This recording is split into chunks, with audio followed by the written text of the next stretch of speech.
সাতক্ষীরায় পলিমালচের মাধ্যমে বেগুন চাষ বেশ জনপ্রিয় হয়ে উঠেছে।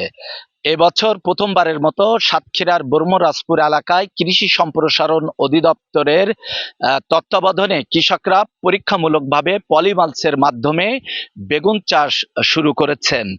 এর উপকারিতা হচ্ছে মাটির আর্দ্রতা ধরে রাখে, আগাছা নিয়ন্ত্রণ করে, মাটির তাপমাত্রা নিয়ন্ত্রণ রাখে, জৈব পদার্থের অপচয় হ্রাস করে এবং রোগবালাই নিয়ন্ত্রণ করে, পোকামাকড়ও কম হয় এবং খেতে সেচ দেওয়া লাগে না এবং মাটির রস ধরে রাখতে সক্ষম হয়।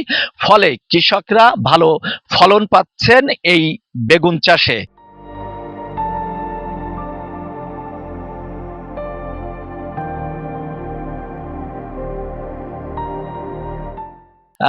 এবছর সাতক্ষীরার ব্রহ্মরাজপুর এলাকায় বিঘা প্রতি ৩ থেকে সপ্তাহে ৪ মণ বেগুন উত্তোলন করছেন কৃষকরা। আমি এখন রয়েছি সাতক্ষীরার ব্রহ্মরাজপুর এলাকার আলামিন হুসাইনের বেগুন খেতে। এখন আমরা তার কাছ থেকে শুনবো তিনি এই চাষ পদ্ধতির মাধ্যমে কি ধরনের উপকারিতা পাচ্ছেন। প্রথমত এই চাষ পদ্ধতির মাধ্যমে, পলিমার চাষ পদ্ধতির মাধ্যমে আমরা চাষ করলে সার কম লাগে বা সেচ কম লাগে। তারপরে হচ্ছে আগাছা দমন হয়ে থাকে এই পলিমার্সের মাধ্যমে। খেতে কামলার পরিমাণও কম লাগে। এছাড়াও পোকামাকড়ের উপদ্রব থেকে রক্ষা পাওয়া যায়। আর আগেকার দিনে যখন আমার বাবা দাদারা বেগুন চাষ করতো, সেখানে দেখা যাচ্ছে বিঘা প্রতি ৩ থেকে ৪ মণ ফলন হতো, হয়তো অর্ধেকের বেশি বেগুন পোকা থাকতো। এখন দেখেন এই যে বেগুন দেখাচ্ছি, এই বেগুনে পোকা নাই বললেই চলে। শতকরা ৯৫ ভাগের মতো বেগুন ভালো পাওয়া যায় এখানে।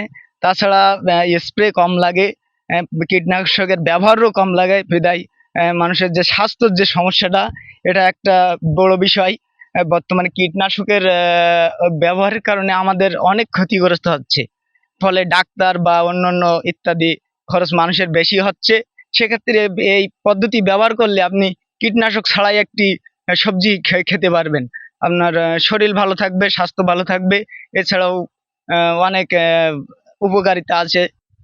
উনি জানাচ্ছিলেন যে এই পলিমালচের মাধ্যমে বেগুন চাষ করে বেশ উপকৃত হয়েছেন এবং বিঘা প্রতি ৪ থেকে ৫ মণ উনি সপ্তাহে বেগুন উত্তোলন করছেন এবং এতে ৯০% বেগুন পোকামাকড়ের হাত থেকে রক্ষা পাওয়ার কারণে কৃষকরা বেশ উপকৃত হয়ে উঠেছেন।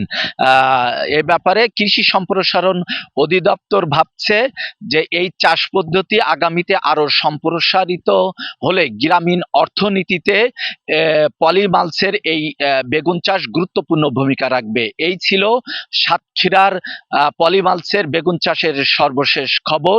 মনিরুল ইসলাম মনি, বাংলাদেশ প্রতিদিন, সাতক্ষীরা।